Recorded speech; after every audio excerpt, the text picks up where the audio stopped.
اعوذ باللہ من الشیطان اللعین الرجیم بسم اللہ الرحمن الرحیم لا حول ولا قوة الا باللہ العلی العظیم حسبنا اللہ ونعم الوکیل نعم المولا ونعم النصیر وبہ نستعین وهو خیر معین والعاقبۃ للمتقین والجنۃ للموحدین والنار للعاصین وصلی اللہ علی رسولہ الکریم حبیب الہ العالمین سیدنا و نبینا و مولانا ابی القاسم محمد صلی اللہ علیہ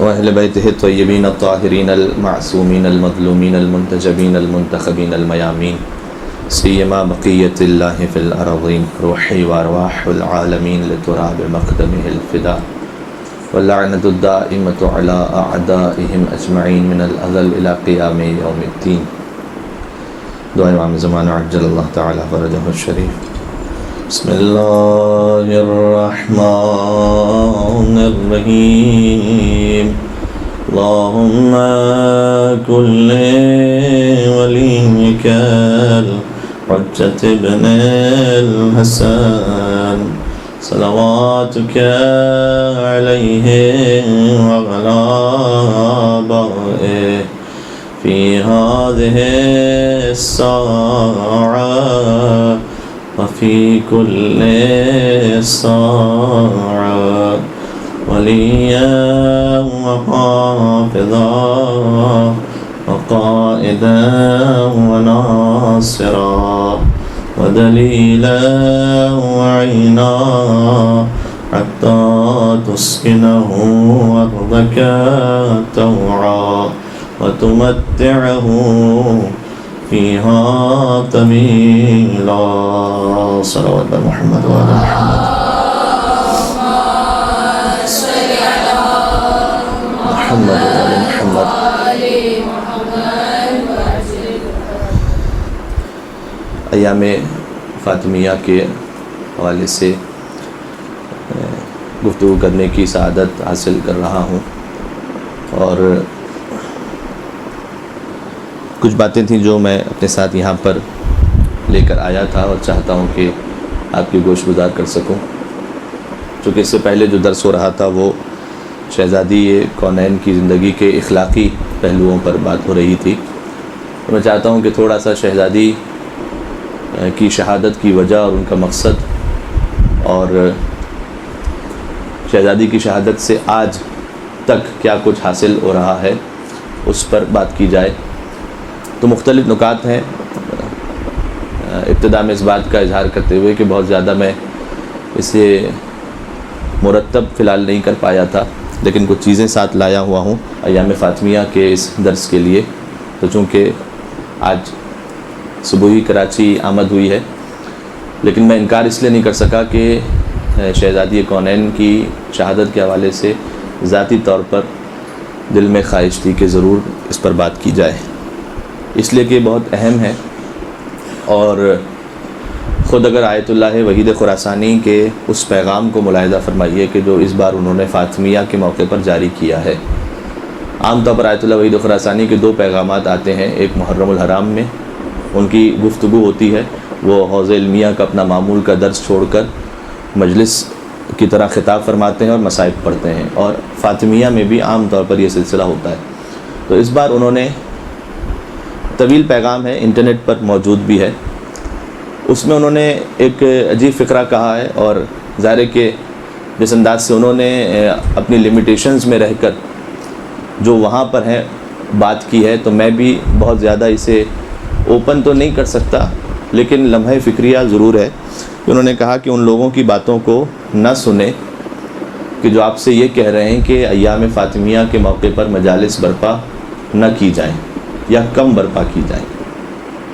ایام اعزاء میں تو روزی مجالس برپا ہوتی ہیں، اور ایام اعزاء میں تو اس قسم کا کوئی شبہ فی الحال ایسی بات نہیں ہے کہ جو عوام الناس میں ہو.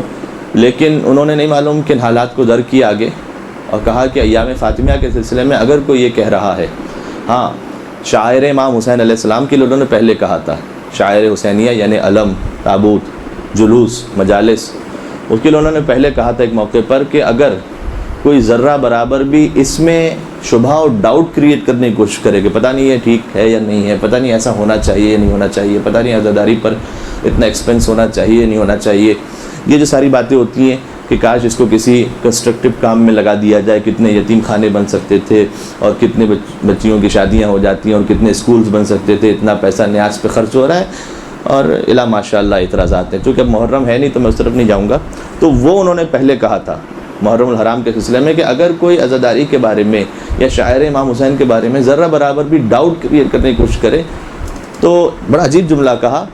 اور ایک بار یہ ہے کہ میں کسی جوش خطابت میں بات کہتا چلا جاؤں، لیکن ایک بار مرجع تقلید جو آیت اللہ سیستانی کے تقریباً برابر کے ہیں وہ بات کر رہے ہوں تو بہت فرق ہوتا ہے۔ انہوں نے کہا کہ اگر کوئی اس میں ڈاؤٹ کریٹ کرے گا تو وہ رسول اللہ کی کمر کو شکستہ کر دے گا، یعنی دین اسلام کی اس وقت بنیاد ہے عزاداری اور شاعر امام حسین علیہ السلام، کہ اگر اس میں ڈاؤٹ کریٹ ہو گیا تو آہستہ آہستہ آہستہ آپ کا پورا دین مشکوک ہوتا چلا جائے گا۔ تو ایک چیز کو انہوں نے محسوس کیا تھا کہ آہستہ آہستہ یہ عوام الناس میں رائج ہو رہی ہے اور یہ کسی قسم کی ہو سکتا ہے کہ کنفیوژن لوگوں میں کریٹ ہو جائے، تو انہوں نے اس وقت کہا تھا۔ اس بار فاطمیہ کے سلسلے میں کہا کہ اگر کوئی کہتا ہے کہ مجالس کم برپا کی جائیں تو آپ ہرگز توجہ نہ رکھیں، اور اس کے بعد آگے عجیب جملہ کہا کہ ایک مرتبہ تو یہ ہوتا ہے نا کہ مثال کے طور پر کوئی ہمارے مذہب سے تعلق نہیں رکھتا اور وہ شبہ کریٹ کر رہا ہو، یا فرض کیجئے کہ کوئی ہم کہتے ہیں یہودیوں کی سازش تھی، نہیں سازش وغیرہ کی کوئی بات نہیں کہ یہودی کی سازش یا پتہ نہیں کسی، انہوں نے کہا کہ چاہے وہ صاحب امامہ کیوں نہ ہو۔ دیکھیں یہ بڑا اہم جملہ ہے، بہت اس کا مطلب یہ ہے کہ خطرہ اس ڈینجر لیول تک پہنچ چکا ہے کہ جس کو ہم ریڈ زون کہتے ہیں، کہ بالکل یعنی اگر صاحب امامہ بھی کوئی یہ کہہ رہا ہے یعنی ایسی باتیں ہو رہی ہیں، اس کا مطلب یہ ہے کہ ایسی باتیں ہو رہی ہیں، کیونکہ اگر کوئی ابس کلام کر رہا ہو کہ کچھ نہ ہو رہا ہو معاشرے میں بلا وجہ کہتا رہے تو پھر فائدہ نہیں اس کا۔ جب آیت اللہ وحید خراسانی اپنے درس خارج کو روک کر مجلس پڑھتے ہوئے ایک بات کو کہہ رہے ہیں مسجد اعظم قم کی مسجد میں، اس کا مطلب یہ ہے کہ یقیناً اس میں کوئی اثر ہے۔ تو کاش چاہے صاحب امامہ کیوں نہ ہو آپ ان کی بات کو ہرگز نہ سنیں، بلکہ فاطمیہ کو بھرپور انداز سے منایا جائے۔ ایک معروف جملہ ان کا پہلے بھی شاید آپ نے کسی عالم کی زبانی سنا ہو کہ جب آغا خاتمی کے زمانے میں جب وہ پریزیڈنٹ تھے ایران کے، تو وہ ملنا چاہتے تھے آیت اللہ وحید خراسانی سے، قم میں تشریف لائے تھے، اور انہوں نے اس وقت کہا کہ نہیں میں آپ سے اس وقت ملاقات نہیں کر سکتا، اور جب انہوں نے بہت اصرار کیا بھائی ایک پریزیڈنٹ کہہ رہے ہیں کہ میں آپ سے ملنا چاہتا ہوں، آپ کہہ رہے ہیں کہ میں ملاقات نہیں کر سکتا، تو جب بہت اصرار کیا تو کہا کہ ہاں ایک بات پر اگر تم ایک بات کہہ دو کہ 3 جمادی ثانی شہزادی کونین کی شہادت کے دن ایران میں عام تعطیل ہوگی، تب میں تم سے ملاقات کے لیے تیار ہوں۔ اور انہوں نے ان کے کہنے پر یہ اناؤنس کیا، اور جب کسی نے سوال کیا کہ آپ نے عام تعطیل کیا اناؤنسمنٹ کا اتنا اہم کیوں سمجھا اس سے، جیسے کہ مثال طور پر عاشور پہ ہوتا ہے کہ باقاعدہ جلوس نکالے جاتے ہیں اور تعطیل ہوتی ہے، تو انہوں نے کہا کہ اگر فاطمیہ پر یہ جو تعطیل کا اعلان ہے یہ رہے تو میں نے اس کام کے ذریعے ہمیشہ کے لیے ایران میں شیعت کا انشورنس کر دیا ہے۔ شہزادی کونین کی ذات پہ درود بھیج دے محمد و آل محمد پر، اللہم صلی علی۔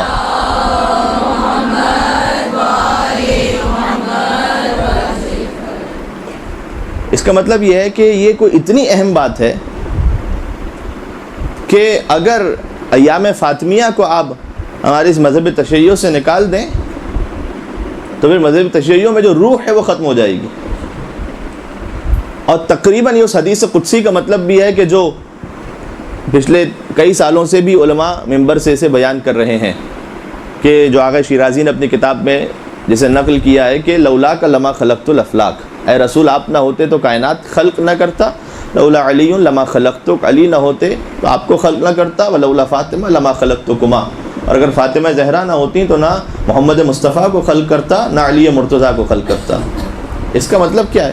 ظاہر ہے کہ اس کا مطلب یہ نہیں ہے کہ ہم نے کسی کے مقام کو رسول اللہ سے بڑھا دیا۔ شیعت کی بنیاد اس بات پر ہے کہ رسول اللہ افضل کائنات ہیں اور پھر امیر المومنین ہیں۔ تو یہ کیوں کہا گیا؟ اس لیے کہ اے رسول آپ نہ ہوتے تو کائنات کو خلق نہ کرتا، یعنی کائنات کی خلقت کا مقصد ہدایت ہے۔ وما خلقت الجن والانس الا لیعبدون، ورنہ ہم میں اور باقی مخلوقات میں فرق کیا ہے؟ تو پوری جو کائنات ہے وہ اللہ کے نظام میں اس بات پر ہے کہ تکامل تک پہنچے، بلندی تک پہنچے، حتیٰ جمادات بھی، موجودہ فلسفے کے اعتبار سے جمادات بھی ایک حرکت جاری ہے ان میں، آہستہ آہستہ وہ بڑھ رہے ہیں، اور اسی طریقے سے نباتات، اور اسی طریقے سے حیوانات، اور اسی طریقے سے انسان تو ہے ہی، بہت واضح ہے انسان اور جن۔ تو اگر رسول اللہ نہ ہوتے تو لا الہ الا اللہ کو پہنچانے والا کوئی نہ ہوتا۔ ظاہر ہے کہ لا الہ الا اللہ جو بچا ہے وہ محمد رسول اللہ کے صدقے میں بچا ہے۔ تو میرے خیال میں اس بات کی تو وضاحت کی ضرورت ہی نہیں ہے، اس لیے کہ اگر سرکار نہ ہو تو کون تھا کہ جو کما حق کو اس خدا کے پیغام کو پہنچا سکتا؟ تو اگر آپ نہ ہوتے تو کائنات کی خلقت کا مقصد ہی پورا نہ ہوتا، اس لیے کہ وہ ہدایت پہنچتی ہی نہیں لوگوں تک۔ یہ بات سمجھ میں آ گئی۔ اور پھر فرمائے لولا علی لما خلقت، تو اگر علی نہ ہوتے تو آپ کو خلق نہ کرتا، اس لیے کہ اگر علی مرتضیٰ نہ ہو تو نہ محمد رسول اللہ بچنے والا تھا، اور اگر وہ نہ بچتا تو پھر لا الہ الا اللہ بھی بچنے والا نہیں تھا۔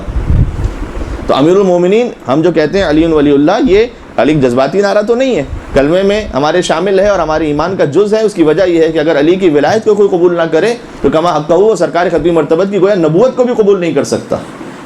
اسی لیے ہر مقام پر اسے ساتھ ساتھ رکھا گیا۔ اور اس حدیث سے مجھے تھوڑا سا اور آگے کام لینا ہے۔ شیعہ سنی مدارک میں یہ حدیث ہے کہ لن یبعث اللہ نبیا، اللہ نے کسی نبی کو مبعوث ہی نہیں فرمایا الا بنبوت محمد و ولایت علی، کہ جب تک اس نبی سے عالم ارواح میں سرکار ختمی مرتبت کی نبوت اور علی مرتضیٰ کی ولایت کا اقرار نہ لے لیا۔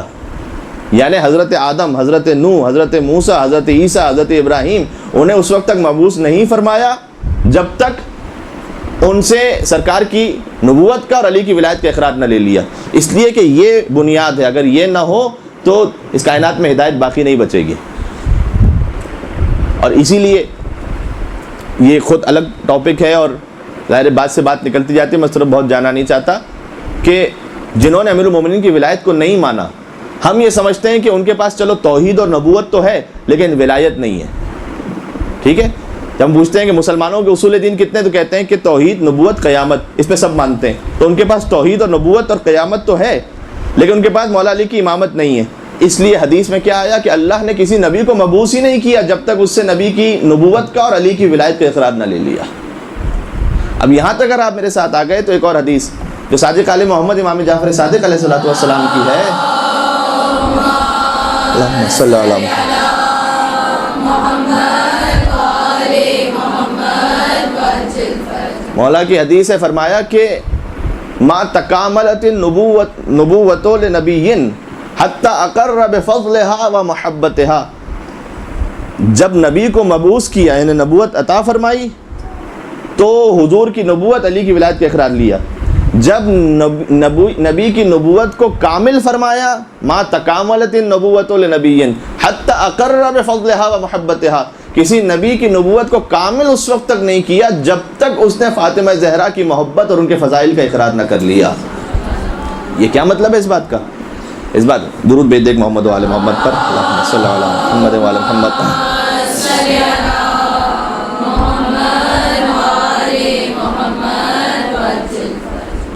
اس بات کا مطلب کیا ہے؟ اس بات کا مطلب اب اس حدیث قدسی پہ آئیے گا، اے رسول آپ نہ ہوتے کائنات خلق نہ کرتا کیونکہ ہدایت نہ پہنچتی، اور اگر علی نہ ہوتے تو آپ کو بھی خلق نہ کرتا، اس لیے کہ پھر محمد رسول اللہ بچنے والا ہی نہیں تھا۔ اور اگر فاطمہ زہرا نہ ہوتی تو لما خلقتکما، نہ محمد مصطفیٰ نہ علی مرتضیٰ، اس لیے کہ شہزادی کی شہادت اس بات کی ضمانت بنی کہ رہتی قیامت تک محمد رسول اللہ اور علی ولی اللہ باقی رہے۔ آج یقین فرمائیے گا کہ جتنے دنیا میں انسان امیر المومنین کی ولایت کو قبول کرتے ہیں ان میں سے 90% وہ ہیں جو شہزادی فاطمہ زہرا کی شہادت یا فدق کے واقعے کو سنتے اور پڑھتے ہیں اور اس کے بعد انہیں ایسا محسوس ہوتا ہے کہ نہیں، باقی آپ کتنی دلیلیں دے دیجئے، جب فدق کا واقعہ آ جائے یا شہزادی کی شہادت کا واقعہ آ جائے تو مصائب میں اس کو اپنی مجالس میں اس ایک جملے کو پڑھ بھی چکا ہوں کہ جب امیر المومنین کی گردن میں رسی ہے اور پا برہنا، یہ روایت میں ہے کہ پا برہنا بغیر ابا کے مولا کو مدینہ کی گلیوں میں گھسیٹا جا رہا تھا، تو اس موقع پر ایک عارف بھی ہیں جنہوں نے شہزادی قرین کو خواب میں دیکھا اور سوال کیا کہ یہ واقعہ ایسا ہی ہوا تھا، تو بی بی نے فرمایا کہ نعم استحقر ابو الحسن، ہاں انہوں نے نعوذ باللہ امیر المومنین کو حقیر اور بے عزت کرنا چاہا تھا. یہ ایسا کیا تھا انہوں نے. اور جب یہ ہو رہا تھا تو ایک یہودی نے دیکھا مولا علی کو اور کہا اشہد اللہ الہ الا اللہ. ارے اس کلمہ پڑھنے کا کون سا موقع ہے کہ امیر المومنین کی گردن میں رسی ہے تو تم کلمہ کیوں پڑھ رہے ہو؟ تو کہا میں جانتا ہوں کہ میں نے اس شخص کو خیبر میں بھی دیکھا تھا, مجھے پتا ہے کہ اس کی شجاعت کیا ہے. ایک مرتبہ ہوتا ہے کہ کسی میں بزدلی ہو اور پھر صبر کر رہا ہو, یہ کوئی صبر تھوڑی ہے, یہ تو مجبوری ہے. جس کی شجاعت کا عالم یہ ہو کہ لا فتح الا علی لا سیف الا ذوالفقار, اور وہ خاموش رہ جائے اور ضبط کر لے جبکہ زوجہ پہ دروازہ گر رہا ہو. آپ یقین فرمائیے یہ حجت خدا ہی کا دل اور جگر ہو سکتا ہے, ورنہ تعامل ممکن ہی نہیں, ممکن نہیں ہوتا تھا. تو جو امیر المومنین کا اس وقت کا صبر تھا اور جو شہزادی کونین کی شہادت تھی, اس بات سے در حقیقت امیر المومنین کی جو ولایت ہے وہ باقی رہی, اور اس ولایت کی اہمیت ہمیں سمجھ میں آئی. اہمیت کا مطلب کیا ہے؟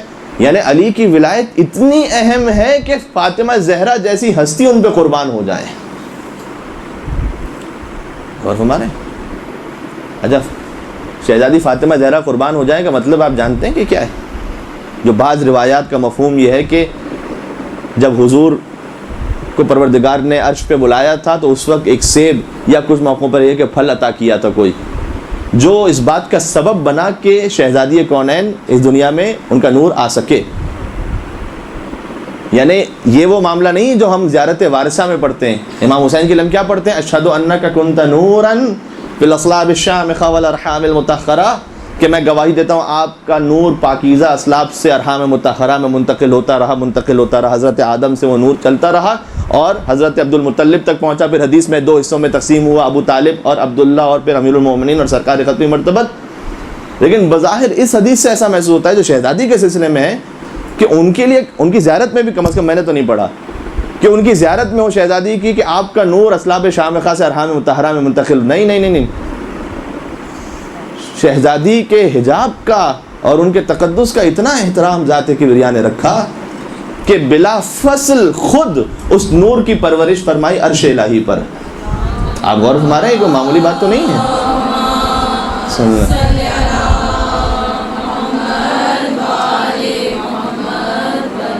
اور بلا فصل اللہ نے اپنے حبیب کو وہ عطا فرمایا. یہ جو ہم کہتے ہیں کہ مثال کے طور پر وہ جو سیب عطا فرمایا کچھ, یہ تو آپ اس کو آپ دنیا کے حساب سے قیاس نہ کریں. یعنی واقعاً کوئی ایسی شے تھی جنت میں عرش الہی پر کہ جو اللہ نے اپنے حبیب کو عطا فرمائی کہ اب آپ تشریف لے جائیے شہزادی خدیجہ سلام اللہ علیہا کے پاس, اور پھر شہزادی کا نور اس دنیا میں آیا. گویا پروردگار نے اتنا اہتمام رکھا تھا شہزادی کے لیے کہ ایسا محسوس ہوتا ہے شہزادی کے نور کے فقط 4 امین قرار پائے. ایک خود رب العزت عرش الہی پر, ایک سرکار ختمی مرتبت, پھر شہزادی خدیجہ سلام اللہ علیہا, اور پھر امیر المومنین. خدا مصطفیٰ مرتضیٰ سبھی ولی ہیں, ولایت کی عزت فقط فاطمہ ہے. انما ولیکم اللہ ورسولہ والذین آمنوا الذین یقیمون الصلاۃ ویؤتون الزکاۃ وهم راکعون. خدا بھی ولی ہے, محمد بھی ولی ہے, علی بھی ولی ہیں. تو خدا مصطفیٰ مرتضیٰ سبھی ولی ہیں, ولایت کی عزت فقط فاطمہ ہے. اور چونکہ وہ بلا فصل اللہ نے عطا کیا تھا لہذا حضور اپنی بیٹی کا استشمام فرمایا کرتے تھے, سونگا کرتے تھے اور کہتے تھے انی اشم رائحۃ الجنہ منہا, میں فاطمہ زہرا سے جنت کی خوشبو کو محسوس کرتا ہوں. خدا مصطفیٰ مرتضیٰ سبھی ولی ہیں, ولایت کی عزت فقط فاطمہ ہے. زمانے کی جنت نہ جانے کہاں ہو, محمد کی جنت فقط فاطمہ ہے. اس لیے اللہم صلی علی محمد و علی محمد.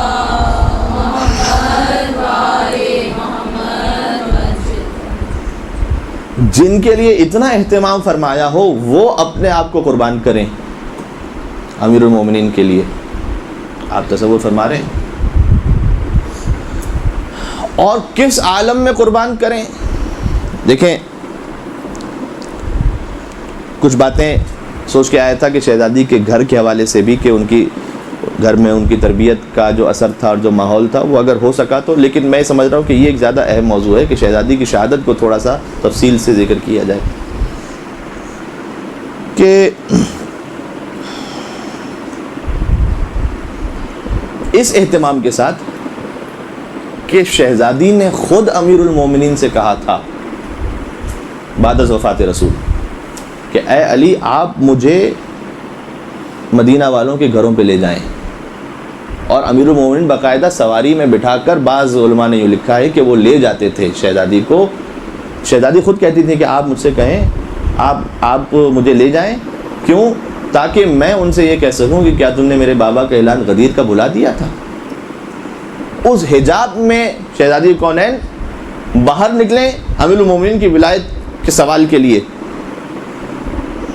اور امیر المومنین کی بھی غربت ایسی تھی کہ کیا اس میں اب کہا جا سکتا ہے کہ فرمایا کہ دق الباب جب ہو تو یا بنت رسول اللہ، جب وہ سوال کریں تو آپ جواب دیجیے گا، میں جواب نہیں دوں گا، اس لیے کہ اگر میں نے جواب دیا تو کوئی دروازہ نہیں کھولے گا. یعنی امیر المومنین کی کیا غربت ہوگی،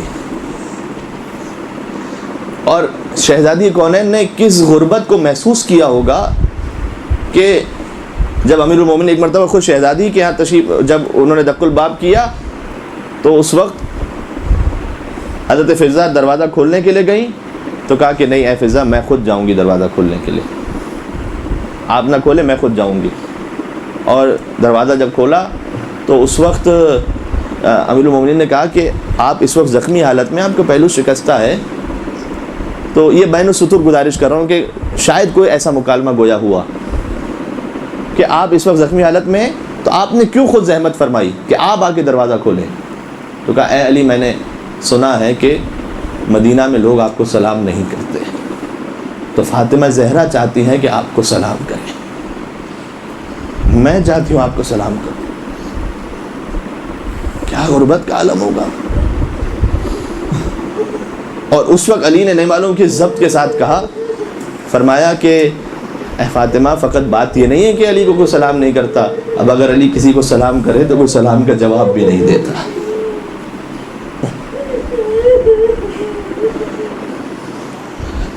اس پوری غربت کو سہا اپنے شوہر کی خاطر نہیں. شوہر اور زوجہ میں تو ایک طبعی فطری محبت ہے، لیکن اپنے شوہر کی خاطر نہیں، امام وقت اور حجت خدا کی خاطر. یہ ہے امیر المومنین کی ولایت، اتنی اہم ہے، اتنی اہم ہے. اور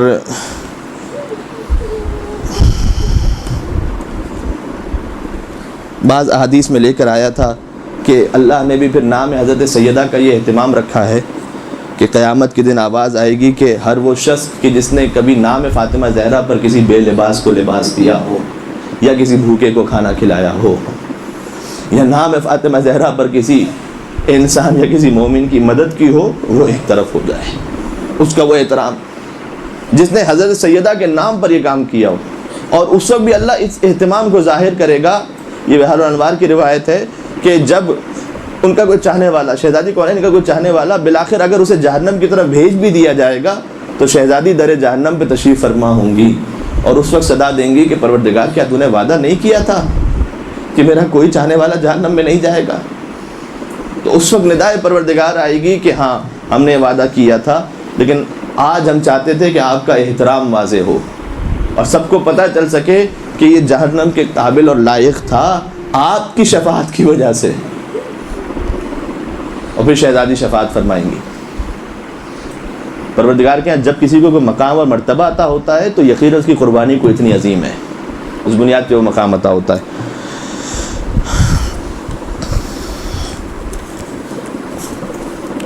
میں اپنے پاس لکھ کر لایا تھا کہ اس وقت کے کچھ کیا حالات تھے اور کیا شہزادی کونین کے در اقدس پر ہوا. تھوڑا سا وہ آپ کے سامنے بیان کرنے کی کوشش کروں گا. اچھا اس میں غور فرمائیے گا، بعد از وفات رسول جو پیغمبر سے جتنا قریب تھا نا، اس سے اتنی دشمنی کو نکالا گیا. مردوں میں علی سب سے قریب تھے، خواتین میں شہزادی سب سے قریب تھی. تو اس بنیاد پر سب سے زیادہ ظلم اس سے کیا گیا کہ جو جتنا زیادہ قریب تھا.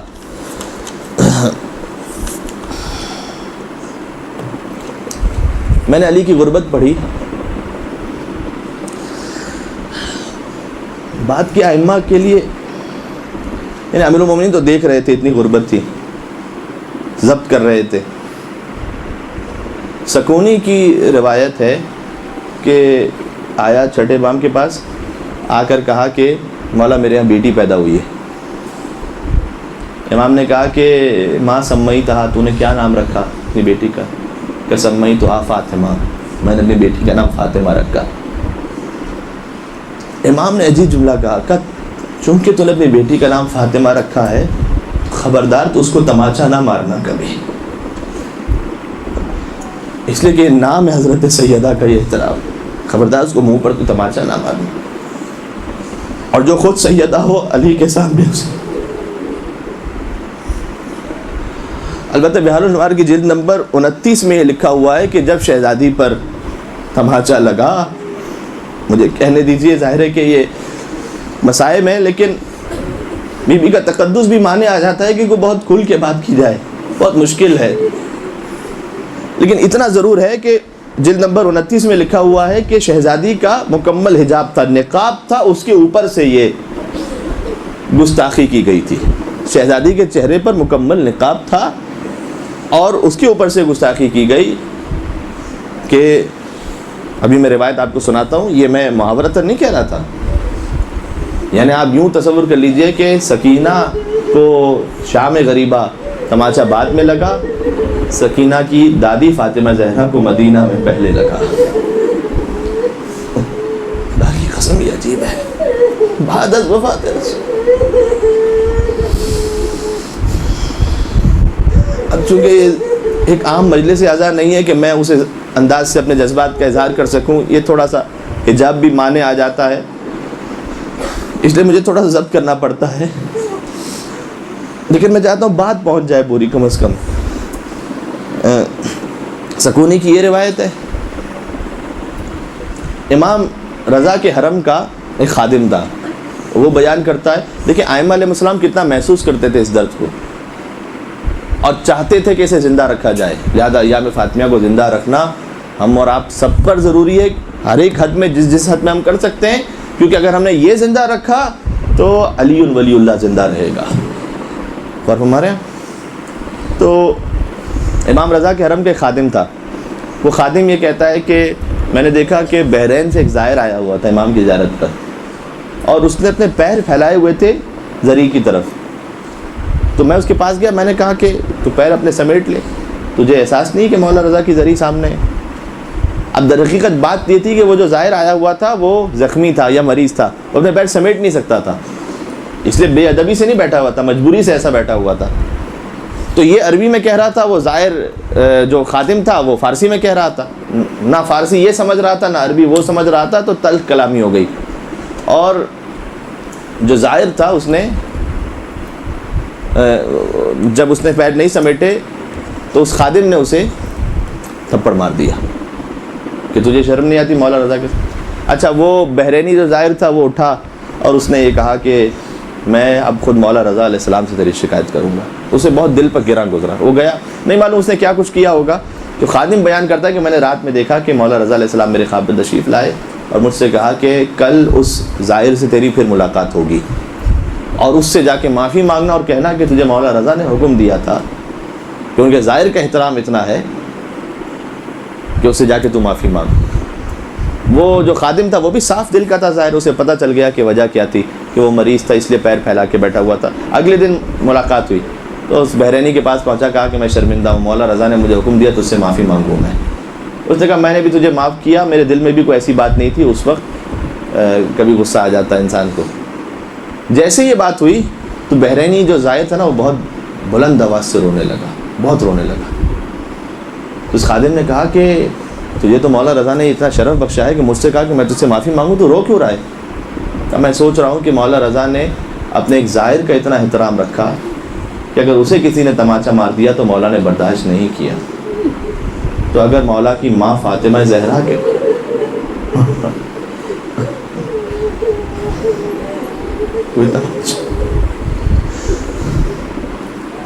واقعاً اسے سوچنا بھی سخت ہے، سوچنا بھی بہت سخت ہے.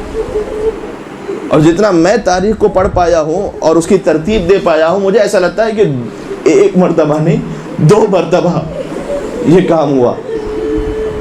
ایک مرتبہ جب بی بی فدق کے لیے تشریف لے گئیں اور ایک غاصب نے کم از کم ایک تحریر لکھ کر دے دی، اور جب بی بی باہر واپس آئیں تو ایک دوسرا ظالم آیا جو اس سے بھی زیادہ شقی تھا، اور اس نے اس تحریر کو لیا اور چاک کر دیا، اور چاک کرنے کے بعد شہزادی کے ساتھ یہ جرأت اور گستاخی کی۔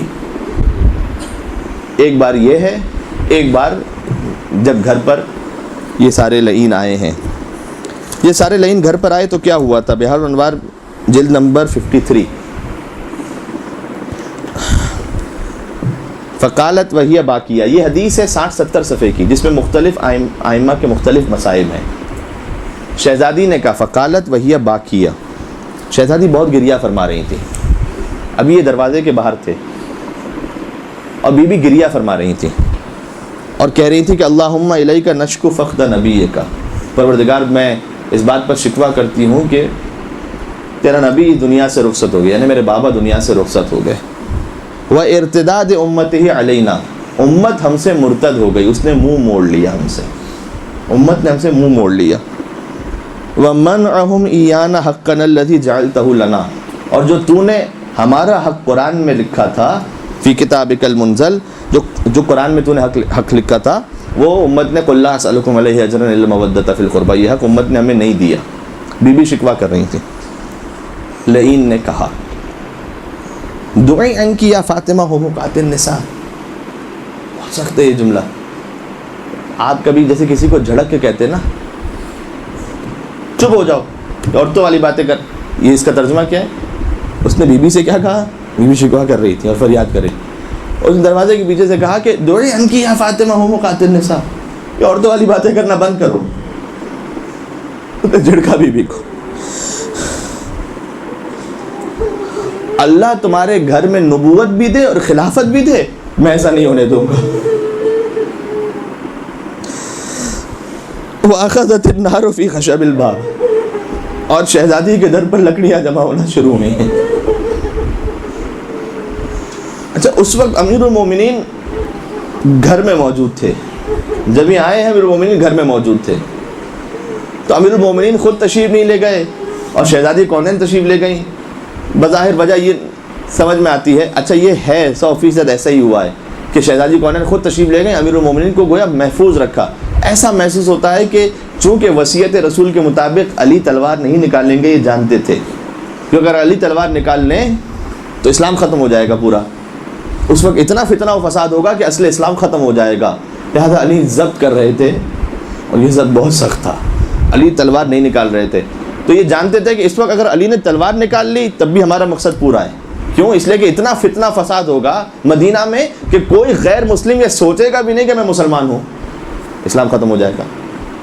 اگر علی نے تلوار نہیں نکالی اور علی آئے خود دروازے پر تو ہم دروازہ کو گرا دیں گے اور حملہ کریں گے، جیسے شہزادی کونین پر ہوا، اور علی زخمی ہو جائیں گے، یا ہو سکتا ہے کہ اس پورے بلوے میں ایسا ہوتا کہ امیر المومنین کو شہید کر دیتے، تو نبوت کے بعد امامت کا سلسلہ ختم ہو جاتا۔ تو علی جائیں اور تلوار نکالیں تب بھی اسلام نہیں بچتا۔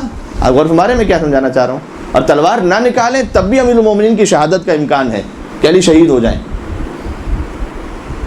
تو علی کو نہیں بھیجا، فاطمہ زہرا خود تشریف لے گئیں۔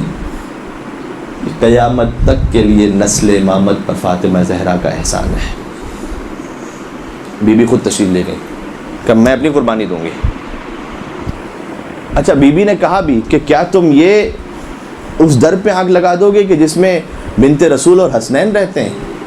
تو اس لعین ابن لعین نے کہا وَإِن، اگر رہتے ہوں تب بھی آگ لگا دوں گا، علی کو باہر نکالو۔ وہ کیوں آئے؟ وہ کہہ رہے تھے علی کو باہر نکالو۔ علی کو باہر کیوں نکالو؟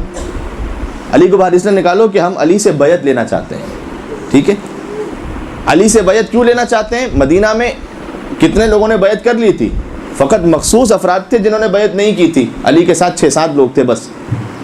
کہ جب تک علی بیعت نہ کرے اس وقت تک ہماری حکومت مذہبی طور پر اس کی بنیاد ہی کھوکھلی ہے بالکل، جب تک علی بیعت نہ کرے۔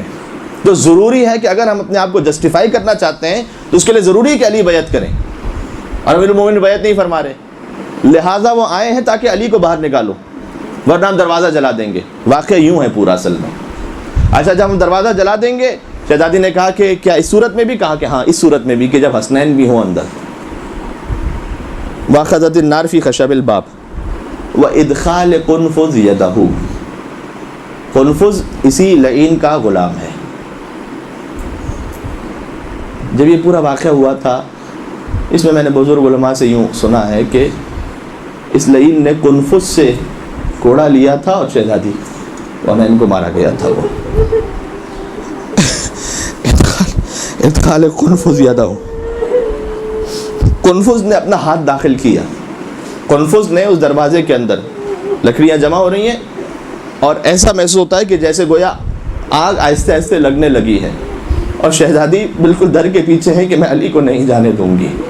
میں پھر کہہ رہا ہوں، یہ ایک زوجہ کی قربانی نہیں ہے شوہر کے لیے، یہ فاطمہ زہرا کی قربانی ہے علی کی امامت اور ولایت کے لیے. کہ میں علی کو نہیں جانے دوں گی. قنفذ نے ہاتھ اندر بڑھایا، ادخال قنفذ یدہ، یروم فتح الباب، دروازے کو دھکا دینا شروع کیا. وضرب فلان، اب ہم نہیں لیتا میں یہی لعین، لہا بالصوت علی عضدہا. یہ میں اس لیے پڑھ رہا ہوں کہ کبھی ایسا لگتا ہے، کبھی ذہن میں خیال آ سکتا ہے کہ مثلا مولانا نے جوش خطابت میں 2-4 جملے کہہ دیے مصائب کے. نہیں، یہ بالکل بحال انوار سے پڑھ رہا ہوں. ضرب فلان لہا بالصوت علی عضد، صوت کہتے ہیں تازیانے کو، عضد کہتے ہیں بازو کو. اس لعین نے بازو فاطمہ زہرا پہ تازیانہ مارا. آپ اس پورے منظر کو سوچ سکتے ہیں کیا کیفیت ہوگی؟ مجھے سمجھ نہیں آتا کہ میں بیوی کے مصائب پر زیادہ رو یا علی کے صبر پر زیادہ کہ علی سامنے ہو اور کوئی فاطمہ زہرا میں تازیانہ مار دے. کتنا سخت ہوگا مولا کے لیے، کتنا سخت ہوگا مجھے نہیں پتا. وَإِدْخَالِ قُنْفُذْ يَدَهُ، قنفذ نے اپنا ہاتھ آگے بڑھایا، دروازے کو دھکا دیا. اس لعین نے بالصوت علی عضدہا، بازو پر تازیانہ مارا. کون سا تازیانہ؟ حتی صار کالدملج الاسود، یہاں تک کہ بازو بند ہوتا ہے نا، جو بازو پر مثلا پہنا جائے، تو یہاں اس روایت میں ہے کہ گویا بازو بند کی طرح ایک پورا نشان شہزادی کے بازو پر ان کی شہادت تک باقی رہ گیا. یعنی تازیانہ اتنا سخت تھا کہ بی بی جب 75 دن یا 95 دن تک زندہ رہی، کہ تازیانے کا نشان بازو پر باقی تھا. اب آپ سوچ رہے ہیں آگ بھی لگ رہی ہے اور قنفذ نے ہاتھ اندر بڑھایا ہوا ہے. کسی نے مولا امیر المومنین سے پوچھا تھا، دوسری خلافت کے زمانے میں ہر ایک کا وظیفہ تھوڑا تھوڑا کم کیا گیا تھا، قنفذ کا وظیفہ باقی تھا. تو کسی نے مولا سے پوچھا، مولا قنفذ کا وظیفہ کیوں باقی ہے؟ تو کہا یہ اس ایک تازیانے کا انعام تھا جو بازو فاطمہ زہرا پہ مارا گیا تھا.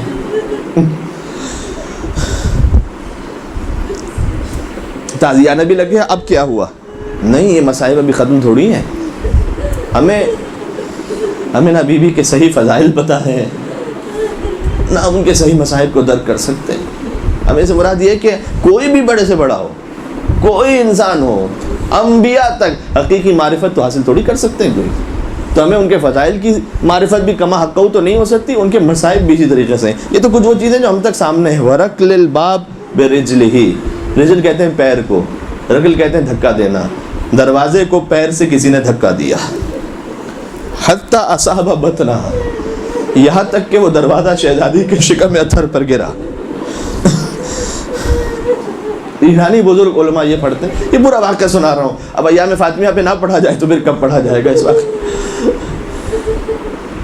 ایرانی بزرگ علماء پڑھتے ہیں کہ اس دروازے پر ایک میخ تھی، یعنی کیل جیسی تھی. وہ کیل شہزادی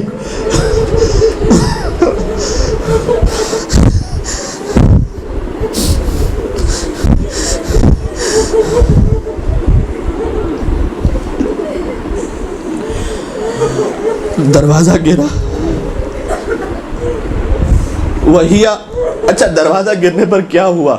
وہی حاملۃ بالمحسن لستۃ اشہر. محسن سے شہزادی حاملہ تھی، 6 ماہ ہوئے تھے۔ بہار الانوار جلد نمبر 53 صفحہ نمبر 19 سے پڑھ۔ محسن سے 6 ماہ ہوئے تھے۔ واہ، اب بی بی پر دروازہ گرا ہوا ہے۔ حضرت محسن علیہ السلام سے شہزادی حاملہ تھی، یہ روایت کا جملہ ہے۔ اب اس سلسلے میں نہیں ہے، یہ ایک اور کتاب سے جملہ پڑھ رہا ہوں۔ گویا تازیانہ بھی لگ گیا، دروازہ گر گیا، تو یہ خود لعین یہ کہتا ہے کہ جب میں نے دیکھا کہ بنت رسول پہ دروازہ گرا ہوا ہے تو ایک لمحے کے لیے مجھے رسول زادی پر رحم آیا کہ بی بی حاملہ بھی تھیں، تازیانہ بھی لگا ہے، اوپر دروازہ بھی گرا ہے، محسن کی شہادت، ایک لمحے کے لیے مجھے رسول زادی پر رحم آیا۔ لیکن اگلا جملہ اس لعین نے کہا کہ بغض علی مجھ پر غالب آ گیا۔ یہ خود اس بات کی دلیل ہے کہ فاطمہ زہرا کی شہادت ہے علی کی ولایت کی، یہ علی کی ولایت۔ ہجوم فلان، اچھا ہجوم حملہ ہوا اور بی بی پر دروازہ گرا ہوا ہے اور حملہ ہوا، انفذ حملہ کیا، وصفقہ خدھا، اللہ اکبر۔ اس موقع پر پھر چہرہ اطہر پر گستاخی کی گئی، تماچا مارا گیا، حتی بدأ قرطاحت، اب بی بی پر دروازہ گرا ہوا ہے، بی بی پر دروازہ گرا ہوا ہے، حتی بدأ قرطاحت تحت خمارہا، وہ جو پوری چادر تھی وہ آپ کے ذہن میں رہے، وہ جو پوری مکمل چادر تھی اس کے تحت بی بی نے اپنے بالوں کو پریشان کیا، وہی تجہر بالبکا، اور فاطمہ فقط روئی نہیں، بلند آواز سے بی بی نے بکا کرنا شروع کی، وتقول، اور کہا، واہ ابتا، اے میرے بابا، واہ رسول اللہ، اے اللہ کے رسول، ابنتو کی فاطمہ تو کذب۔ اتنے مصائب میں کہ جب تازیانہ بھی ہے، جب دروازہ بھی گرا ہے، محسن کی شہادت ہے، بی بی نے پہلا جملہ ان میں سے کچھ نہیں کہا کہ اے بابا ابنتو کی تو کذب، تیرے باپ تیری بیٹی کو جھٹلا دیا گیا، جھوٹا کہا گیا۔ اس سے کبھی کبھار میں عرض کرتا ہوں کہ شاید یہ بی بی کے لیے دل میں سب سے بڑا دکھ ہوگا کہ اتنے مصائب میں بھی پہلے یاد کیا اس بات کو کہ آپ کی بیٹی کو جھٹلایا گیا بھرے دربار میں، وَتُضْرَبْ، اور مارا گیا، وَيُقْتَلْ جَنِينٌ فِي بَطْنِهَا، اور میرے شکم میں جو جنین یعنی محسن اسے شہید کر دیا گیا۔ اب اتنا ہو گیا، بی بی نے پہلے فریاد بلند کی اور اس کے بعد بددعا کے لیے گویا ہاتھ بلند کیے۔ اب جب اتنا ہو چکا، وَخُرُوجِ أَمِيرِ الْمُؤْمِنِينَ مِنْ دَاخِلِ الدَّارِ، اب علی اپنے گھر سے باہر تشریف لائے، اس لیے کہ اب جو کچھ ہو چکا اس کے بعد علی آئے، اس لیے کہ اب یہ امکان نہیں تھا کہ وہ علی پر بھی حملہ کریں، ٹھیک ہے؟ تو گویا یہ سب کچھ شہادت، یہ ساری قربانی شہزادی نے پیش کی، امیر المومنین کو محفوظ رکھا۔ اب علی وخروج امیر باہر تشریف لائے، من داخل الدار، گھر کے اندر سے، محمر العین، لیکن علی کی آنکھیں سرخ ہو چکی تھی۔ وہ ضبط ہوگا نا امیر المومنین کا، محمر العین، اور آئے اور بی بی سے پہلے آ کے کہا، فواللہ یا فاطمہ، خدا کی قسم اے فاطمہ زہرا، لئن فعلت ذلک، اگر اس وقت آپ نے بد دعا کی، لا ابقى اللہ علی الارض من یشہد ان محمد رسول اللہ، تو اس پورے روئے زمین پر آپ کے بابا کا کلمہ پڑھنے والا کوئی نہیں بچے گا۔ یعنی مولا خود ضبط کر رہے تھے، لیکن شہزادی کو کتنا صبر عطا کیا ہوگا کہ بی بی اے بنت رسول آپ بد دعا نہ کریں، اس لیے کہ اگر آپ نے بد دعا کر دی تو کوئی نام رسول لینے والا نہیں بچے گا، اور خالی نام رسول لینے والا نہیں، ولا موسیٰ، نہ موسیٰ بچیں گے، ولا عیسیٰ، ولا ابراہیم، ولا نوح، ولا آدم، کوئی باقی نہیں بچے گا، ولا دابۃ تمشی علی الارض، نہ زمین پر چلنے والا کوئی بچے گا، ولا طائرا فی السماء، نہ آسمان پر اڑنے والا بچے گا۔ ثم قال، اس کے بعد مولا علی نے کہا، اس شخص اس لعین سے کہا، لک الویل من یومک ھذا، آج کے بعد تیرے لیے ہمیشہ کی تباہی اور بربادی ہے۔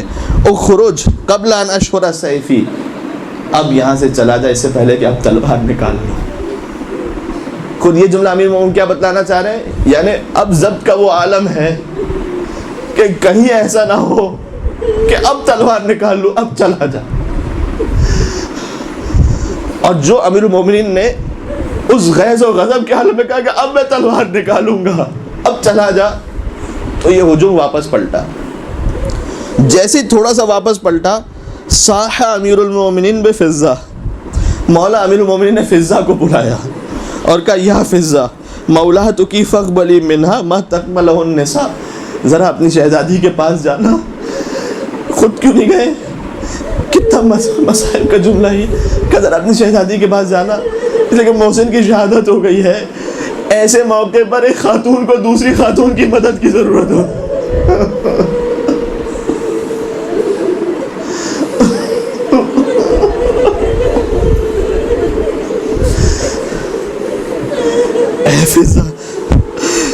مولاتوں کی فقبلی ملا، بالکل ترجمہ کرو، ما تقبلہ النساء، اس موقع پر ایک خاتون دوسری خاتون کی مدد کی ضرورت مند ہوتی ہے، لہذا آپ تشریف لے جائیے گا.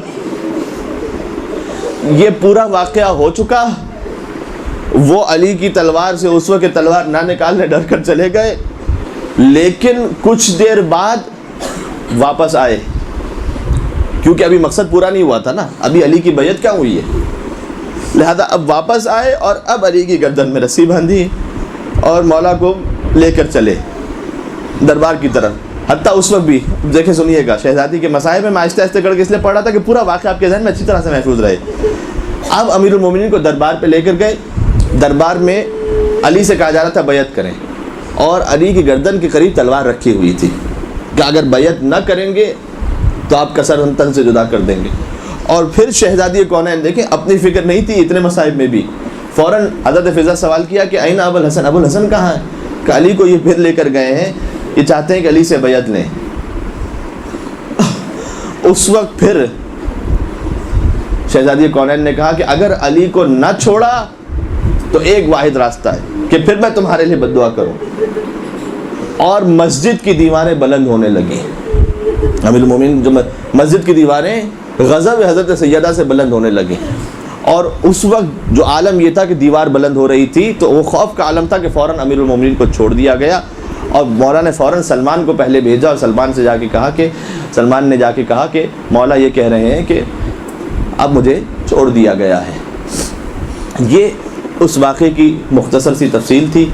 اور بھی کتابوں میں تفصیلات ہیں، پھر کبھی حیات رہی اور توفیق ہوئی تو میں آپ سے پھر گزارش کروں گا. یہ پورا واقعہ اس طرح سے ہوا. جب یہ واقعہ ہو چکا، اب کچھ لمحات ہیں میرے پاس اور میں اسی بات کو آگے جاری رکھتے ہوئے، جب یہ واقعہ ہو چکا، اس کے بعد یہ معافی مانگنے کے لیے آئے تھے کچھ دنوں بعد. اچھا، اہل بیت کتنے کریم ہیں، بہت اتنے کریم کہ اگر کتنا بڑے سے بڑا گناہ گار ہو تو معاف کرتے ہیں یا نہیں کرتے ہیں؟ تو معافی مانگنے کے لیے تو بالکل. شہزادی نے معاف کیوں نہیں کیا؟ سوال ہے. یہ بعد میں معافی مانگنے کے لیے آئے. پہلے شہزادی نے کہا کہ میں ان سے نہیں ملنا چاہتی. علی کے پاس گئے اور علی کے پاس جا کر کہا کہ ہم آپ کے گھر آنا چاہتے ہیں. اور علی رحمۃ اللہ عالمین کے وصی ہوتے ہوئے انہوں نے کہا کہ ہاں ٹھیک ہے. آقا محسن کراتی نے ایک جملہ کہا تھا کہ اگر کوئی علی کے مسائل سمجھنا چاہتا ہے نا، تو اس بات سے سمجھے کہ حضرت حمزہ کو جس نے شہید کیا تھا وہ حبشی غلام، وہ بعد میں بظاہر ہی صحیح فتح مکہ کے بعد اس نے کلمہ پڑھ لیا تھا. تو فتح مکہ کے بعد حضور نے سب کو معاف کر دیا تھا. سب کو معاف کر دیا تو رسول اللہ نے حبشی غلام سے یہ کہا تھا کہ ہاں ٹھیک ہے، تیرے جرم کی سزا تو نہیں اس وقت، لیکن تم مدینہ میں نہ رہنا، میرے سامنے سے چلا جا. اس لیے کہ جب میں تجھے دیکھتا ہوں تو مجھے اپنے چچا حضرت حمزہ کی شہادت یاد آتی ہے. آقا محسن کراتی نے کہا کہ رسول اللہ نے حضرت حمزہ کے قاتل کو دیکھ نہیں سکے تھے، کہ تم مدینہ سے باہر چلا جا. یہ علی کی مظلومیت ہے کہ سال ہر سال تک اپنی زوجہ کے قاتل کو دیکھتے رہے، حتیٰ اسلام کی خاطر مشورے دیتے رہے، اسلام کی خاطر.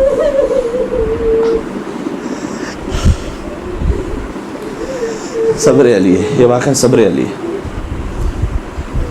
وہ آئے، پردے کے پیچھے تھے، پردے کے پیچھے انہوں نے کہا کہ سلام کیا. بی بی نے سلام کا جواب نہیں دیا، بی بی نے سلام کا جواب نہیں دیا. یہ اس بات کا اعلان تھا کہ جو مجھے سلام کر رہے ہیں، سلام کا جواب دینا مسلمان ہو تو واجب ہے، یہ دائرہ اسلام سے خارج ہے. سألت عن فلان و فلان، ابو حمزہ صومالی کہتے ہیں کہ میں نے فلاں اور فلاں کے بارے میں سوال کیا چوتھے امام سے کہ وہ ایمان کے ساتھ تھے، مسلمان تھے، منافق تھے، کیا تھے؟ فلان فلان کا مطلب کیا ہے؟ اول اور دوم. میں نے سوال کیا، مولا نے جواب دیا کہ ماتا واللہ کافرین مشرکین باللہ العلی العظیم، خدا کی قسم یہ دونوں شرک اور کفر کرتے ہوئے دنیا سے گئے. اور ایک حدیث میں آگے فرمایا کہ ومن شک فی کفرہما فقد کفر، جو ان کے کافر ہونے میں شک کرے وہ خود کافر ہو جاتا ہے. انہوں نے سلام کیا، بیوی نے سلام کا جواب نہیں دیا. انہوں نے کہا کہ ہم آپ سے معافی کے طلبگار ہیں جو کچھ ہوا. بیوی کیوں نہیں معاف کرتی؟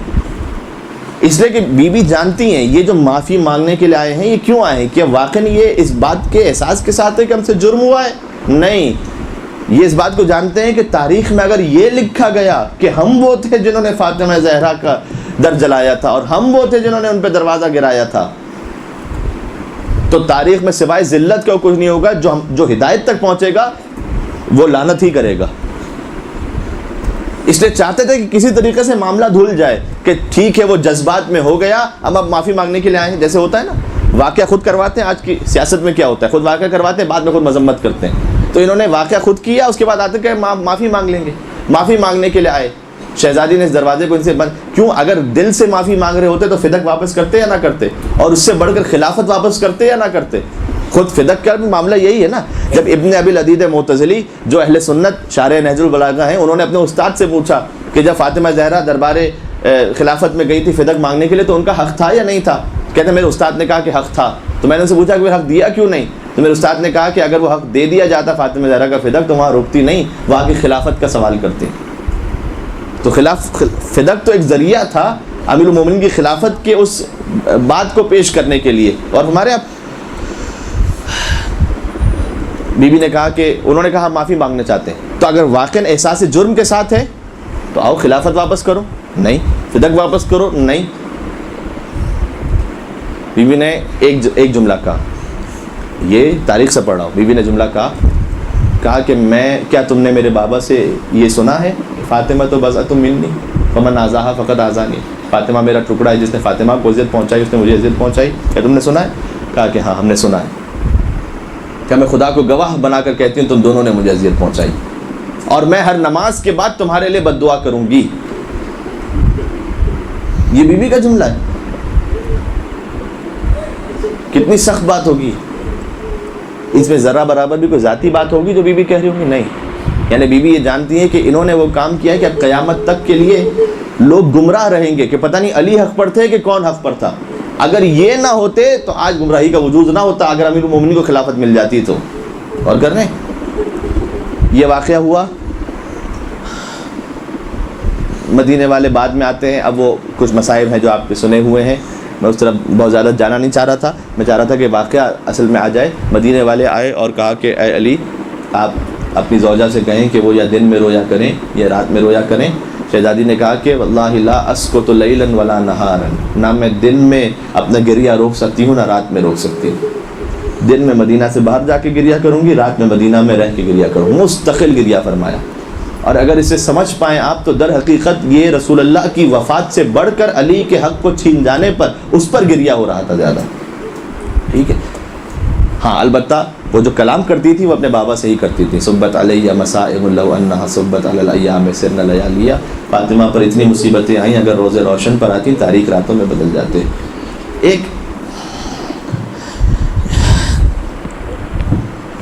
ایک اور نقطہ چھوٹا سا بڑا بہت اہم ہے اسی تسلسل میں. ابھی تک امیر المومنین نے تلوار نہیں نکالی. پورا واقعہ آپ نے سماعت فرمایا. ابھی تک باقاعدہ تلوار نہیں نکالی. ایک موقع پر تلوار نکالی. بہت تعجب ہوتا ہے کہ جب شہزادی پر حملہ ہو رہا تھا تلوار نہیں نکالی، محسن کی شہادت ہو گئی تلوار نہیں نکالی، گھر جل گیا تلوار نہیں نکالی. جب یہ بعد میں آئے نبش قبر کرنا چاہتے تھے، نعوذ باللہ من ذالک، شہزادی کی قبر کو کھولنا چاہتے تھے تاکہ تشییع جنازہ پھر کر سکے. اب سمجھ میں شہزادی کی وصیت کیوں تھی؟ شہزادی نے وصیت کیوں کی تھی کہ میرے جنازے کو رات کی تاریکی میں اٹھانا اور دفن کر دینا.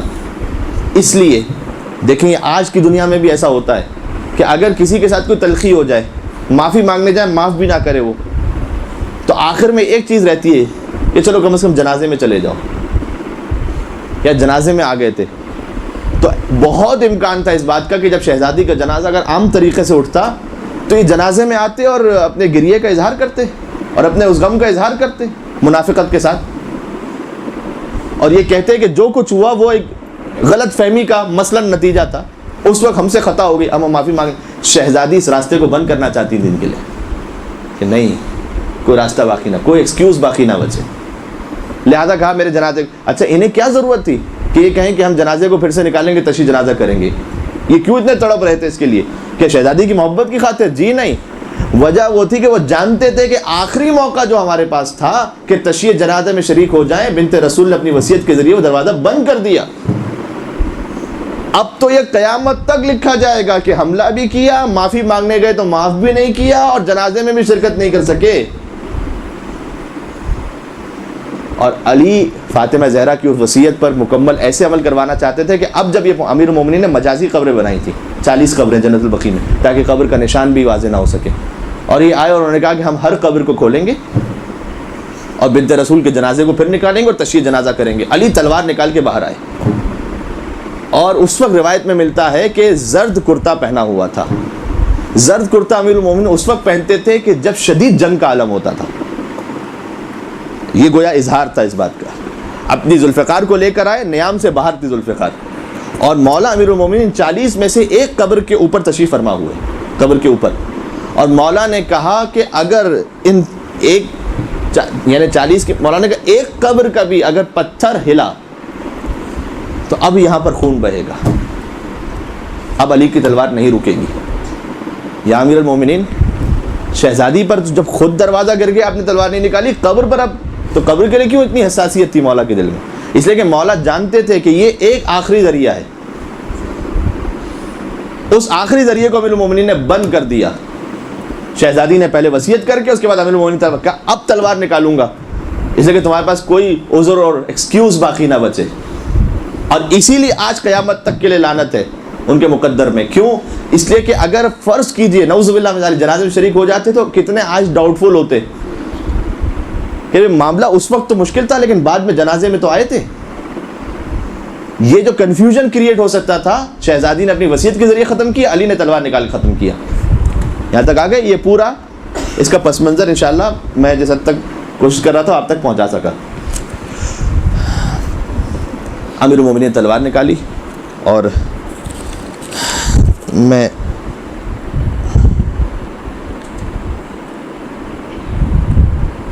دربار میں کیا ہوا تھا یہ مجھ سے کہا گیا بیان کریں، وہ اس وقت بالکل موقع نہیں ہے، کہ ورنہ میری ذاتی خواہش یہ تھی کہ میں دربار کے بارے میں بھی تھوڑا سا پڑھتا، کہ پورا دربار جیسے یہ میں نے شہادت کا پڑھا ہے ان کے گھر پر حملے کا، دربار میں کیا ہو رہا تھا وہ اس وقت بہت مشکل ہے، وہ بیان نہیں ہو سکتا۔ لیکن میں اتنا کہوں گا کہ جب شہزادی یہ شہزادی کے در پر حملہ، حضرت محسن کی شہادت، اس کے بعد مستقل شہزادی گریہ فرماتی رہیں، یہاں تک کہ آخری دن آیا اور حضرت ام سلمہ سے کہا کہ میں چادر اوڑھ کر صحن میں لیٹ رہی ہوں، جب تک ذکر خدا، تسبیح و تحلیل کی آواز آتی رہے سمجھنا فاطمہ زندہ ہے، اور جب یہ آواز تھم جائے سمجھنا فاطمہ دنیا سے رخصت ہو گئی۔ کچھ دیر بعد آہستہ آہستہ یہ آواز تھمی، شہزادی ام سلمہ نے بظاہر ایسا لگتا ہے کہ امام حسن امام حسین علیہ السلام کو صدا دی۔ امام حسن امام حسین علیہ السلام فوراً تشریف لے کر مسجد نبوی میں، امیر المومنین موجود تھے۔ یہاں سے آیت اللہ وحید خراسانی پڑھتے ہیں کہ ان کے پاس جب پہنچے امیر المومنین کے پاس، اور فرمایا کہ لقد ماتت امنا، ہماری ماں اس دنیا سے رخصت ہو گئی۔ تو علی اٹھے، چلے اور زمین پر گرے، فاتح خیبر علی اٹھے پھر زمین پر گرے، اور شہزادی کورنر کے پاس مجھے نہیں معلوم کس طرح پہنچے، گھٹنیوں کے بل پہنچے کہ کیسے پہنچے۔ اب جب شہزادی کے پاس پہنچے تو فرمایا کہ فکلمینی یا فاطمہ، اے فاطمہ مجھ سے کلام کرو۔ اس وقت بزرگ علماء یہ کہتے ہیں در حقیقت شہزادی کی روح پرواز کر چکی تھی، لیکن علی کے حکم سے گویا واپس شہزادی نے کلام کرنا شروع کیا۔ ایک تحریر بھی رکھی ہوئی تھی جس میں اپنی وصیتیں لکھی تھی، اور وہ تحریر یہ تھی کہ اے علی میرے جنازے کو رات کی تاریکی میں اٹھائیے گا، پہلے یہ کہا کہ خدا کی حمد و ثنا کے بعد کہ خدا نے مجھے آپ کے سپرد کیا تاکہ دنیا اور آخرت میں آپ کی زوجہ بن کر رہوں. فاطمہ شرمندہ ہے کہ آپ کی کما حقہ خدمت نہ کر پائی. میرے مرنے کے بعد ایک خاتون کا نام لیا کہ ان سے ازدواج کیجیے گا تاکہ میرے بچوں کو ماں کی کمی محسوس نہ ہو. اور پھر فرمایا کہ غسلنی باللیل، رات میں غسل دینا، وکفنی باللیل، رات میں کفن دینا، ودفنی باللیل، رات میں دفن کرنا. اور جتنے سادات تشریف، جتنے سادات، ان کے لیے جملہ. اور کہا کہ یا ابو الحسن، قیامت تک آنے والی میری اولادوں کو کہنا کہ تمہاری ماں فاطمہ زہرا نے تمہیں سلام کہا. جتنے سادات ہیں فاطمہ نے انہیں سلام کہا. جو نسل فاطمہ زہرا سے، میں سید نہیں ہوں، میں غلام سید، لیکن آپ میں سے جتنے سادات تشریف فرمائے. ایت اللہ وحید خراسانی نے کہا کہ چونکہ ماں فاطمہ زہرا نے آپ کو سلام کہا، لہذا شہادت حضرت زہرا کے وقت فرض ادا پر آئے اور آ کر کہیں، جب گریہ کرنے لگے تو کہیں اے ہماری ماں، آپ نے ہمیں سلام کہا تھا، ہم آپ کے سلام کا جواب دینے کے لیے. اور بی بی کی آواز تھمنا شروع ہوئی. آواز تھمتے تھمتے خاموش ہو گئی. علی غریب ہو گئے، علی تنہا رہ گئے. رات کا وقت تھا تو امیر المومنین نے چاہتے تھے بچے ساکت رہے نا، بلند آواز سے گریہ کریں گے تو اطلاع ہو جائے گی، خبر شہادت کی پہنچانا بھی نہیں چاہتے تھے. لہذا بچے گھٹ گھٹ کے رو رہے تھے. امیر المومنین نے غسل و کفن کیا. وہ مصائب آپ ہمیشہ جو مجالس میں سنتے ہیں، میں نے اسے معمولاً ترک کر کے میں آگے بڑھوں. ہاں، جب امیر المومنین غسل دے رہے تھے تو بہت فریاد کر کے روئے اور شہزادی زینب سے کہا تیری ماں کے پہلو میں کوڑے کا نشان اب تک موجود. شہزادی کے کفن کا اہتمام ہوا. میں ایک منزل آگے جا رہا ہے، کفن کا اہتمام ہوا. اور علامہ ذیشان الجوادی صاحب لکھتے ہیں کہ ہر اولاد نے آ کے اپنی ماں سے آخری ملاقات کی. حسین نے کہا جب تک میری ماں مجھے خود نہ بلائے گی میں آگے نہ بڑھوں گا. بندے کفن ٹوٹے. شہزادی نے حسین کو سینے سے لگایا. آسمان سے ملائکہ نازل ہوئے کہ اے علی، ملائکہ میں کوہرام بپا ہے، حسین کو اپنی ماں سے جدا کر. بہت احترام سے جدا کیا ہوگا. ظاہر سکینہ کی طرح تماچے تو نہیں لگے ہوں گے. شہزادی کا جنازہ تیار ہوا. اب علی کا درد دل، آج پوری تقریر اسی بات پر تھی نا، علی کا درد دل. پہلے یہ جنازہ رکھا قبر رسول پر. علی نے کہاں دفن کیا یہ تو ہم نہیں جانتے نا، جنت البقیع میں کیا یا اسی حجرے میں کیا، روضہ رسول میں کیا، ہم نہیں جانتے. لیکن اتنا ضرور ہے کہ جنازہ لے کر چلے. کیوں؟ تاکہ یہ اطلاع پھیل جائے کہ ہاں جنازہ باہر گیا تھا. اگر باہر ہی نہ جاتا تو جگہ معین ہو جاتی، تاکہ باہر گیا تھا اور جنت البقیع تک گیا تھا. اب نہیں معلوم وہیں دفن کیا یا وہاں سے واپس آیا، لیکن پہلے قبر رسول پر رکھا جنازے کو. اور ایک مرثیہ پڑھا، امیر المومنین نے مرثیہ پڑھا. فرمایا لقد استرجعت الودیعہ، اے اللہ کے رسول آپ کی امانت مجھ سے لے لی گئی. استرجعت کا مطلب یہ نہیں میں سپرد کر رہا ہوں، کہ مجھ سے امانت چھین لی گئی، آپ کی مجھ سے امانت لے لی گئی آپ کی. آپ سوال، لیکن امانت کا اصول ہے کہ جیسی لو ویسی واپس کرو. علی شرمندہ ہے، جب امانت لی تھی صحیح اور سالم تھی. گویا یہ علی اب یہ زمان حال پڑھ رہا ہوں کہ جب واپس کر رہا ہوں تو پسلیاں ٹوٹ چکی ہیں، پہلو شکستہ ہے. اور پھر یہ جملہ ہے تاریخ میں، فَأْفِحَ السُّؤَالِ، اللہ کے رسول آپ اپنی بیٹی سے ضرور پوچھئے گا، وَاسْتَكْبَرَ الْحَالِ، اور یہ حالت پوچھئے گا کہ مدینہ میں ہم پر کیا ظلم ہوا. گویا علی اپنی زبان سے رسول اللہ سے نہیں کہنا چاہتے تھے کہ رسول اللہ کے دل پر غم پہنچے. اب چونکہ فاطمہ خود پہنچ چکی تھی، لہذا علی نے کہا اب آپ پوچھئے گا اپنی بیٹی سے کہ کیا ہوا تھا.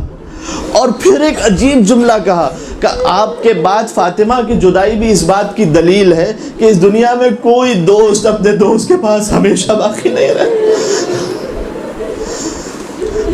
پھر شہزادی کو دفن کیا، نہیں معلوم کہاں پر، لیکن قبر زہرا پر ایک اور جملہ کہا فَحُزْنِي سَرْمَدًا، اے فاطمہ میرا حزن اور غم ہمیشہ رہے گا. فَلَيْلِي مُسَخَّدًا، علی کی راتیں جاگ کر گزریں گی، علی آپ کو یاد کرے گا. فَلَيْلِي مُسَخَّدًا، علی آپ کو یاد کر کے گریہ کرے گا.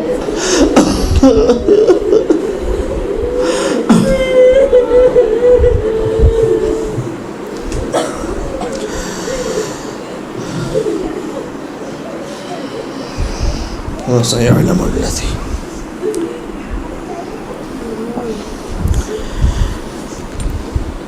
نام حضرت زہرا. جب رسول اللہ کے پاس کوئی فقیر آتا تھا نا مانگنے کے لیے، حضور کے پاس دینے کو کچھ نہیں ہوتا تھا تو اسے در فاطمہ زہرا پہ بھیجا کرتے تھے، کہتے تھے جاتے ہوئے اس در سے ملے گا. اتنا بڑا در ہے جہاں سے کائنات کو عطا ہوتا ہے. سب سے پہلے اپنے دین کے لیے مانگیں گے، اپنی آخرت کے لیے مانگیں گے. ظہور امام زمانہ. میں سوچتا ہوں ہم 1400 برس بعد فقط سنتے ہیں اور خالی تصور کرتے ہیں، ہم سے برداشت نہیں ہو پاتا. مولا امام زمانہ اپنی ماں کے بارے میں کیا سنا، کیونکہ عالم انوار سے گویا مولا نے اس پورے منظر کو دیکھا ہوگا. اور مولا کی نگاہوں کے ہم تصور کرتے نا، مولا کو تو حقیقت پوری مولا کی نگاہوں کے سامنے، تو کیا اس وقت کیفیت ہوتی ہوگی. اس لیے امام زمانہ کے ظہور کی دعا مانگیں گے تاکہ مولا ان مصائب کا انتقام لے جو مدینہ میں ڈھائے گئے. علی کی ولایت کے لیے ہم یوں دعا مانگیں گے کہ ہماری نسلیں قیامت تک کے لیے امیر المومنین کی ولایت پر ثابت قدم رہیں، جس ولایت کے لیے شہزادی نے اپنی جان کا نذرانہ پیش کیا. اور علی کی ولایت کا مطلب یہ ہے کہ مولا کو اپنا ولایت یعنی مولا، اور ولایت کا مطلب یہ ہے کہ جو علی کے حکم پر چل رہا ہو در حقیقت وہ عملی طور پر علی کی ولایت کو مان رہا ہے. تو اس کی توفیق بھی ہمیں نصیب ہو سکے. اور پھر جو آپ کی دنیاوی جو بھی حاجات ہیں، گھر کے لیے ہے کوئی، اور رزق حلال میں وسعت کے لیے، خیر و برکت کے لیے، کسی کی کوئی خاص مشکل ہو اس مشکل کی آسانی کے لیے میں توسل پڑھ لیتا ہوں. آپ دل میں جواب دیجیے گا لیکن توسل ہو جائے شہزادی کونین کی بارگاہ میں. میں نے ایک سے زائد مرتبہ شاید اس بات کو پڑھا ہے کہ ایک جرمن فیملی جب آیت اللہ میلانی کے پاس پہنچی اور کہا کہ ہم اسلام قبول کرنا چاہتے ہیں. کہا کیوں قبول کرنا چاہتے ہو؟ اس لیے کہ ہمارا ایکسیڈنٹ ہوا تھا اور اتنا شدید ایکسیڈنٹ کہ اللہ نے مجھے اور میری زوجہ کو بچا لیا، لیکن میری بیٹی ایک جوان اس کا پہلو شکستہ ہو گیا، اس کی پسلیاں ٹوٹ گئیں. آج سے 20-25 سال پرانی بات ہے، تو ظاہر ہے اس وقت اتنا علاج اتنا آسانی سے ممکن بھی نہیں. کہتا ہم نے سارے ڈاکٹرز کو دکھا دیا، سب نے کہا کہ اگر جسم کے کسی اور حصے میں کوئی ہڈی اگر ٹوٹ جائے تو پلسٹر ہو سکتا ہے، کسی کی پسلیاں اگر ٹوٹ جائیں تو پھر اسے اب ہمیشہ کے لیے بستر پہ گزارا کرنا ہے. اور ہم زندگی سے مایوس ہو چکے تھے، اور میری جوان بیٹی اس کی پسلیاں ٹوٹی ہوئی تھی اور بستر پر. کہ ایک سیدانی ہمارے یہاں کام کیا کرتی تھی، ایران سے تھی وہ، اس نے آ کر کہا کہ آپ نے دنیا کے ہر طبیب کو دکھا دیا، میرے پاس بھی ایک طبیب ہے. اس طبیب کے لیے کہاں جانا ہوگا؟ کہیں جانے کی ضرورت نہیں ہے. وہ طبیب اگر آپ یہاں دل سے پکاریں وہ یہاں آ کر آپ کی مدد فرمائیں گے. ہاں بس اتنا ضرور ہے کہ جیسے ان کی پسلیاں ٹوٹی ہے نا، ان کی پسلیاں بھی در و دیوار کے درمیان ٹوٹی تھیں. تو آپ ان کے صدقے میں دعا کریں. اور اس کے بعد وہ بیٹی کے جس کا پہلو شکستہ تھا اس نے کہنا شروع کیا یا فاطمۃ الزہرا یا فاطمہ، حالانکہ عیسائی تھی، یا فاطمۃ الزہرا. اور سیدانی یہ بیان کرتی ہے کہ میں ایک کونے میں گئی اور میں نے کہا کہ اے ماں فاطمہ زہرا، میں نے ان کو آپ کے نام کی ہدایت دی ہے کہ کاش اس صدقے میں انہیں ہدایت ملے، تو آپ میری عزت کی لاج رکھ لیجئے گا ان کے سامنے کہ انہیں شفا نصیب ہو جائے. اور فوراً حجرے میں ایک نور بلند ہوا اور وہ بیٹی اپنے مقام سے کھڑی ہوئی اور فوراً اس نے چلنا شروع کیا اور زبان پر یا زہرا کی صدا بلند تھی. تو اگر شہزادی چاہیں تو لمحوں میں مقدر سنور سکتا ہے. تو سب سے پہلے اپنے گناہوں کی مغفرت کے لیے اور باقی حاجات جو میں نے آپ سے کہا میرے ساتھ مل کے پڑھ لیں گے، دل دل میں لکھ پڑھیے گا. بسم اللہ الرحمن الرحیم. یا فاطمۃ الزہرا یا بنت محمد یا قرۃ عین الرسول یا سیدتنا و مولاتنا انا توجہنا واستشفعنا وتوسلنا بك إلى الله وقدمناك بين يدي حاجاتنا. مسمار قبروں کو ذرا سوچ کے پھر تو میں سوچتا امام زمان علیہ السلام ہم میں سے اگر کوئی دیکھے خدا نہ خواستہ کہ ہماری ماں کی قبر مسمار ہے، قبر شکست، اگر واقعا وہ جنت البقیع کا، امام زمانہ کو بھی پرسہ دیتی ہوں. یا وجیہتان عند اللہ اشفعی لنا عند اللہ یا وجیہتان عند اللہ اشفعي لنا عند الله يا وجية عند الله اشفعي لنا عند الله اللهم خص أنت أول ظالم باللعن مني وابدأ به أولا ثم لعن الثاني والثالث والرابع اللهم لعن يزيد خامس. السلام عليك يا أبا عبد الله وعلى الأرواح التي حلت بفنائك عليك مني سلام الله أبدا ما بقيت وبقي الليل والنهار ولا جعله الله آخر لحظ مني لزيارتك. السلام على الحسين وعلى علي بن الحسين وعلى أولاد الحسين وعلى أصحاب الحسين ورحمة الله وبركاته. خاندان زہرا پہ بلند تر صلوات.